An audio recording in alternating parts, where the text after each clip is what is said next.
The wind was dry, scouring the broken surface of the desert as though trying to erase the past. Sand whispered across cracked stone, burying memories beneath layers of time. The sky above was a pale, unforgiving dome, and the sun cast no warmth, only exposure.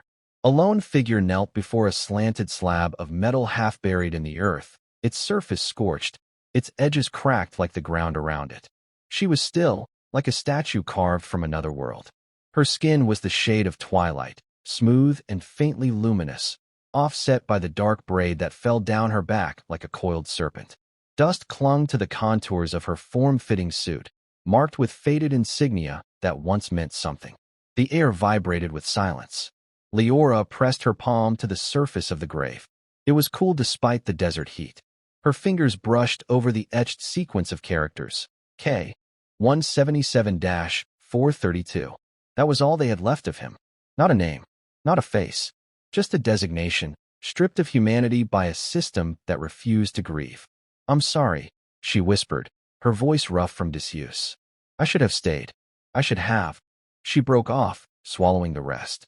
What did apologies mean to the dead? They were offerings cast into the void, never answered, never absolved. Her knees ached from the coarse stone, but she didn't move. Not yet. This was the place they said he died. The coordinates had come to her from a scavenger she'd paid in weapons-grade alloy, and a favor she'd rather forget. A single moment's flicker in a corrupted satellite feed, a heat signature buried beneath rubble, recorded weeks after the mission went dark. Leora had followed the trail like a ghost chasing smoke. She'd combed the wastelands, skirting the edges of the territory once controlled by the Dominion. Now, it was just ruin and ruiners. War had eaten everything. The grave was newer than she expected. The baseplate was Dominion alloy, government issue, which meant someone had come after the fact to plant it. Why? A marker for closure? A warning? She had questions, but none of them mattered anymore. He was gone. Kale. The name hurt to think, let alone speak aloud. Commander Kale Voss, the only man who'd ever seen her for more than her tactical profile.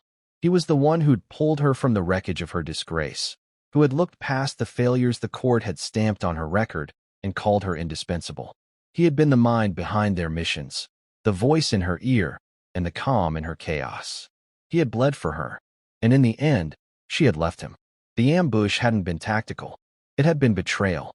Their last mission together had spiraled into blood and smoke before it began.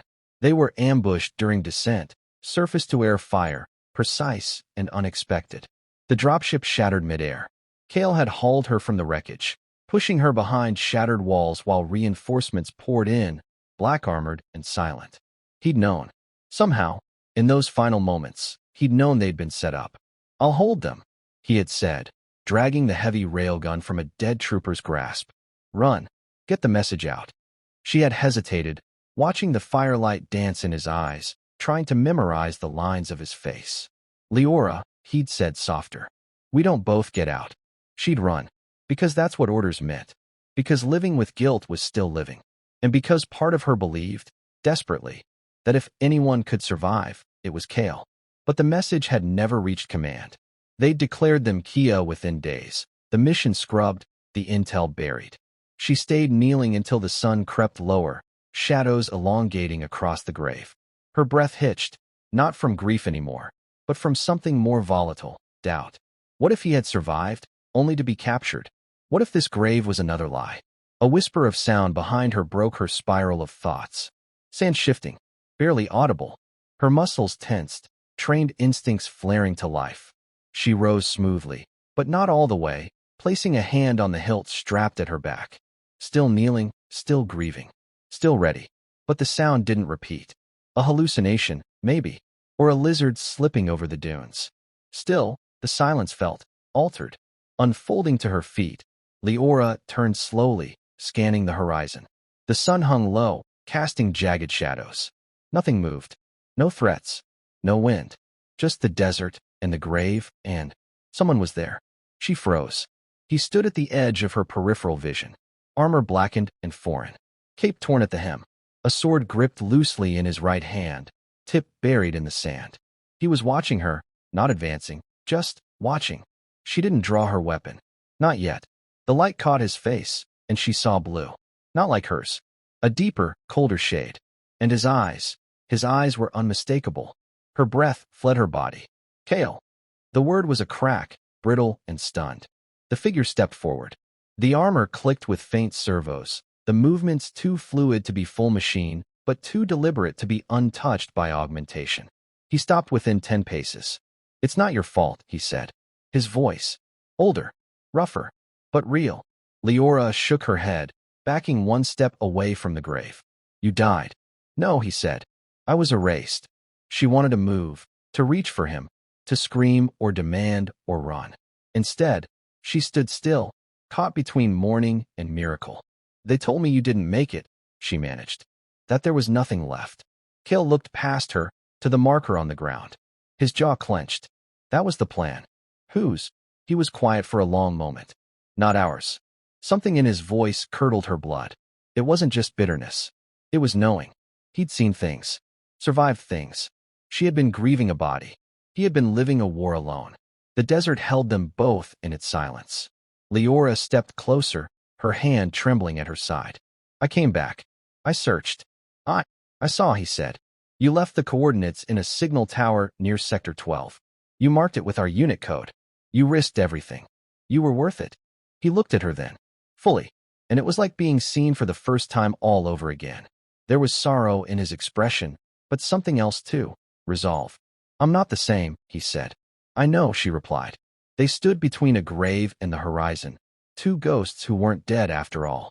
And though the distance between them was only steps, the past had carved a chasm that wouldn't be crossed in a moment. Kale turned his eyes to the marker again. They needed me dead. Now they'll wish I stayed that way. Leora's fingers found the edge of her blade, not to draw it, but to anchor herself. Then let's show them what a mistake they made. Kale said nothing, but the way his grip tightened around the sword's hilt told her everything she needed to know. And behind them, the sun set fire to the sands, burning gold into the end of the day. Kale watched the sun vanish beneath the edge of the dunes, its dying light glinting off his armor in molten streaks.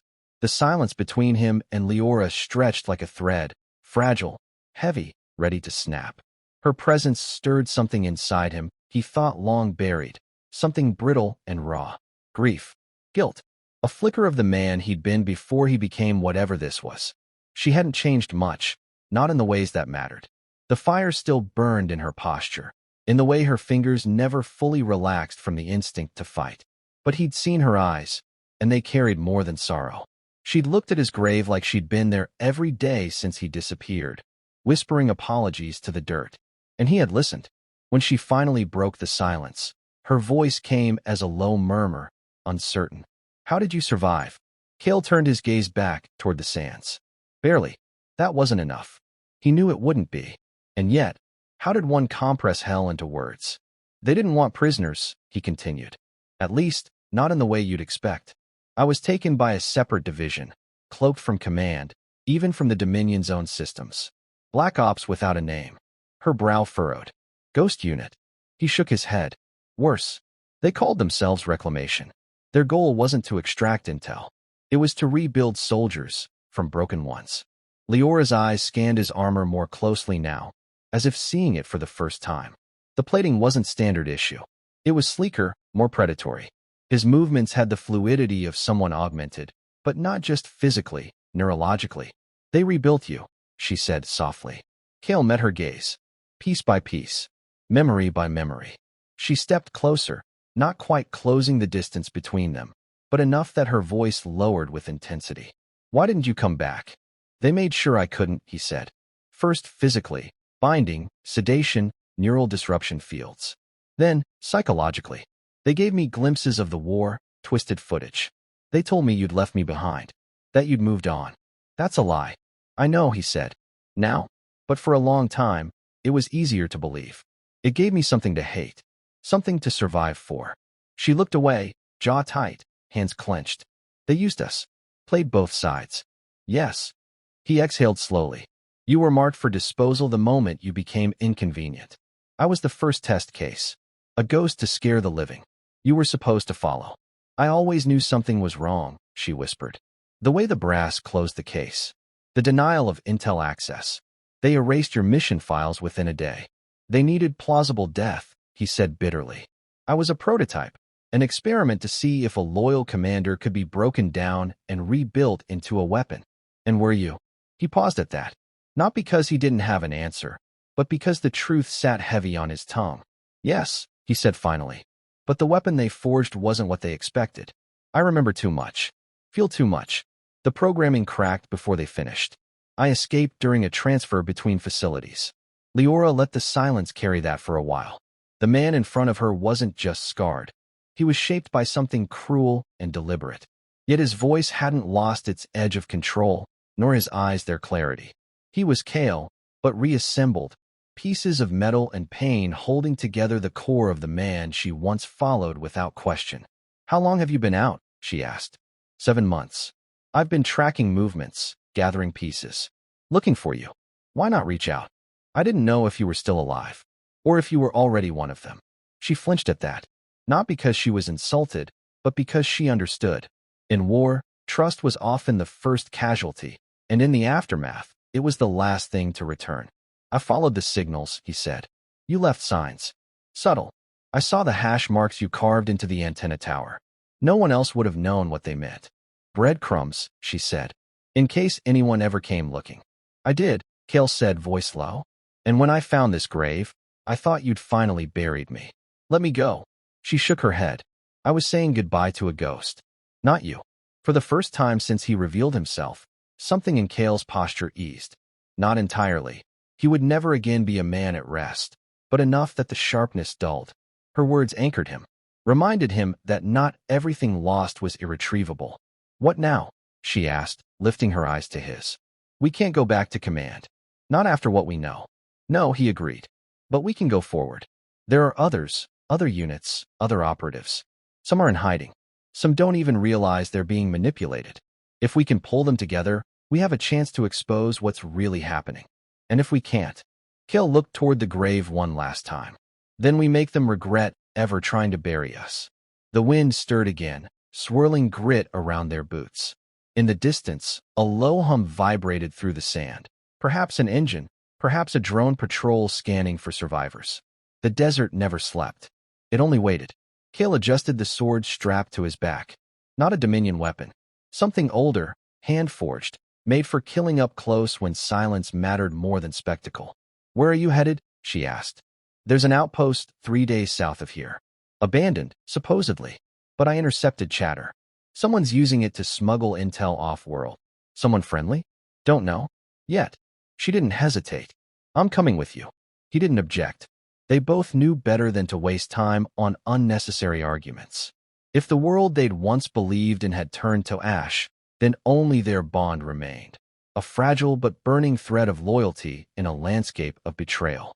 As they started walking away from the grave, the sun dipped fully behind the horizon, and the desert swallowed their silhouettes.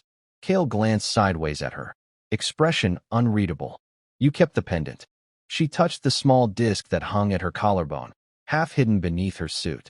The edges were worn from years of contact, but the engraving was still clear, K&L, no matter what. I never took it off. He said nothing, but the faintest curve touched the corner of his mouth, a ghost of something like relief, or gratitude, or maybe even the memory of hope. They walked in silence, side by side.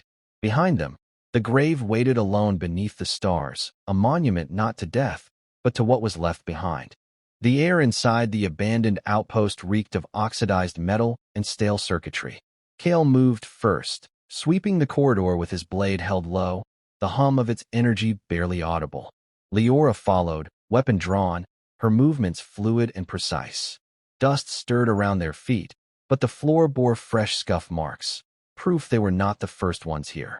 They had arrived under the cover of darkness, scaling the ridge above the outpost and observing it for hours.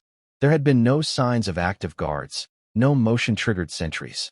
But the power grid hummed with low activity, and a faint pulse from a communications array betrayed the presence of a data uplink. Someone was siphoning intel out of this forgotten corner of the world. Kale motioned toward a side hall. Mainframe access will be down there. That's where the signal was routed from. Leora nodded, adjusting her rifle's scope. I'll cover the entrance. You pull the logs. No, he said. We go together. If they're still here, Splitting up is a death sentence. She didn't argue. In the days since they'd reunited, trust had grown slowly, reknitting itself from shared instinct. Words were few, but their movements were in perfect sync. They passed through a heavy blast door, scorched and half open. The interior chamber was dimly lit by a ceiling panel struggling to stay alive. Banks of servers lined the walls, blinking with soft blue and green lights. A holotable in the center projected a faint, flickering image, schematics of something that looked disturbingly familiar. Leora stepped forward, brow furrowed. That's Reclamation tech. Neural mapping nodes. Kale studied it. Versions more advanced than what they used on me. This is newer. She pointed to a signature tag in the corner of the display. Encrypted by ShadowNet. Only 3 operatives are authorized for that level of clearance. Kale stared at it for a moment, then muttered, Ravik. Leora's breath caught. He's alive. He's worse than alive, Kale said. He's funding this. Ravik had been their strategist, the one who whispered through comms during Black Ops missions, always 10 moves ahead. After Kale's disappearance, Ravik had vanished too, reportedly defected, maybe dead. But now, his presence in this file system felt like a knife in the spine. Kale's fingers flew across the terminal, bypassing encryptions. If we can extract this data, we'll have proof of everything. The experiments, the manipulation, the rebuilds. Enough to bring them down. Enough to start something that can. Suddenly, the chamber dimmed further. A sharp pulse ran through the floor, followed by a hiss of decompressing air. Leora spun toward the doorway, rifle raised. Kale drew his blade. Motion sensors, she muttered. We triggered something. Footsteps echoed down the corridor, measured, deliberate. Not a squad. One person. A silhouette emerged from the shadows, cloaked in matte armor, helm obscuring their face. But the voice that followed was unmistakable, calm, polished, laced with poison. I wondered how long it would take you to find this place, Ravik said. Kale took a step forward. You're behind all of it. Of course I am, Ravik replied, removing his helm with a slow, calculated movement. His face was older, more angular, a fine network of implants tracing beneath his skin. Who better to shepherd the next evolution of warfare than the one who built its finest minds? You betrayed us. No, Kale. I freed us. You were bound to a dying system, a bureaucracy choked by fear and politics. What I created is clean, efficient, purposeful. Leora's voice cut through the room, sharp as a blade. You tortured people, broke them apart. Ravik turned to her, eyes gleaming. And yet here you are, still loyal to the man they left for dead. You'd be perfect, Leora. All that fire, wasted on memory and regret. Kale stepped in front of her. You're not touching her. Ravik laughed softly. Protective. Good. Anger makes you stronger. But you're predictable, Kale. You were always too emotional. With a flick of his wrist, Ravik activated a wrist-mounted device. The room surged with static, lights blinking wildly as an unseen force pulsed outward. Kale staggered, grabbing the edge of a terminal for balance. Neural disruptor, Ravik said. It'll short your augment pathways within 60 seconds. Unless, of course, you agree to stand down. Kale gritted his teeth, his vision swimming. He could feel his limbs start to stiffen, the familiar ache of systems in flux. Leora didn't hesitate. She rolled to cover and opened fire. The chamber erupted in chaos. Sparks flew, metal screamed, and Kale forced his body upright, slicing through a console to ground the surge. Ravik darted behind a pillar, firing controlled bursts from a sidearm. You can't win this, Leora. He'll be nothing but dead code in minutes. She ignored him, focusing on keeping pressure, keeping Kale conscious. With a surge of will, Kale overrode his system's safeguards. Pain bloomed across his spine, but his vision cleared. He launched himself forward, crashing into Ravik's cover with brutal momentum. They grappled, steel and bone colliding. Ravik struck first, an uppercut enhanced by servos, but Kale absorbed the blow, driving his blade into Ravik's side. Ravik gasped, more shocked than wounded. You're still adapting. Always, Kale said, voice like gravel. He twisted the blade, and Ravik crumpled, hitting the floor hard. The disruptor device skittered away, sparking uselessly. Leora was beside them in seconds, weapon trained on Ravik's motionless form. He's not dead, she said. No, Kale replied, breathing hard. But he'll wish he was. They stripped the data core from the terminal, packing it into a secure drive. As they exited the outpost, the horizon had begun to glow with the soft hues of approaching dawn. Behind them, the facility began to smolder. Leora had rigged the internal systems to overload. Nothing would remain.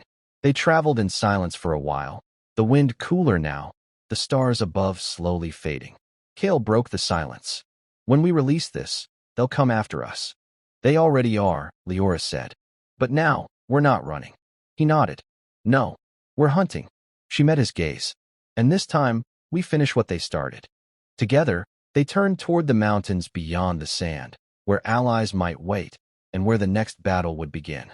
What lay ahead was uncertain, but for the first time in a long while, both of them moved not as fugitives or ghosts, but as warriors reclaiming their story.